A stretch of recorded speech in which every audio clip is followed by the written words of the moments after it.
اگر کوئی کسی باخبر آدمی سے پوچھے کہ پوری دنیا میں امن و انصاف کا پیغام کہاں سے پہنچا تھا، کہاں سے پھیلا تھا،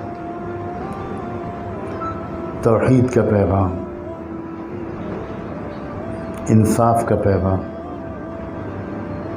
مساوات کا پیغام، غلاموں، کمزوروں، یتیموں، بیواؤں اور خواتین کے حقوق کا پیغام کہاں سے دنیا میں پھیلا، کہاں سے ایک ایسی صدا اٹھی اور ایک ایسا تربیت یافتہ عملہ دنیا میں پھیلا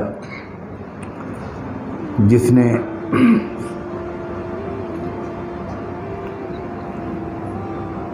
پوری دنیا کے سماج کو بھلائیوں سے بھر دیا اور برائیوں سے پاک صاف کر دیا۔ تو ایک ہی جواب ہوگا کسی باخبر آدمی کا کہ وہ جگہ تھی مدینہ منورہ اور وہ مرکز تھا مسجد نبوی۔ سیاست ٹھیک ہو گئی، تجارت ٹھیک ہو گئی، کاروبار ٹھیک ہو گئے، حکومت کا نظام ٹھیک ہو گیا، جوڈیشل سسٹم ٹھیک ہو گیا، اکنامک سسٹم ٹھیک ہو گیا، وغیرہ وغیرہ۔ زندگی کے تمام پہلو سدھر گئے ایک مرکز سے۔ ان کے جو لیڈرز تھے، آپ نے پہلا کام یہ کیا کہ ان کی میٹنگ بلائی، ایک مشورے کی نشست بلائی۔ 5 یہودی الگ الگ قبیلے مدینے میں رہتے تھے۔ ان 5 کے لیڈرز کو آپ نے مدعو کیا۔ مشرکین کے 2 بڑے قبیلے رہتے تھے عربوں کے، اوس اور خزرج۔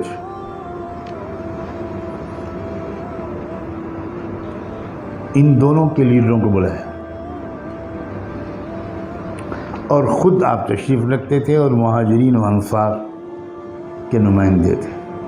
یاد رکھیے گا یہ بات کہ مدینہ اس سے پہلے 18 سال سے ملک کے مدینہ کے اندر کی مختلف قوموں اور قبیلوں میں مسلسل جنگ چل رہی تھی۔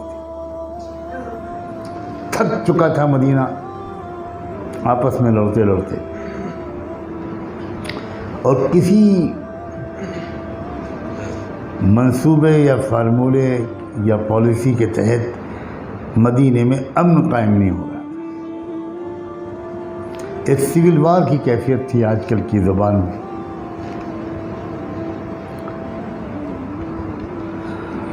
تو جب آپ نے یہ تجویز رکھی ان لیڈروں کے سامنے،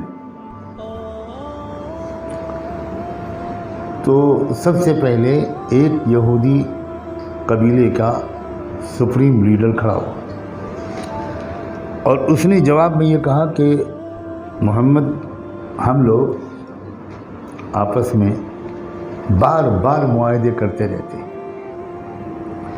لیکن کوئی معاہدہ فارمولہ چند دن سے زیادہ ٹھہر نہیں پاتا، اور بہت جلدی آپس میں پھر لڑائی شروع ہو جاتی۔ اس نے کہا دیکھیں، آپ باہر سے آئے ہیں اور ابھی تک ہم نے آپ کے بارے میں کوئی بری بات نہیں سنی ہے،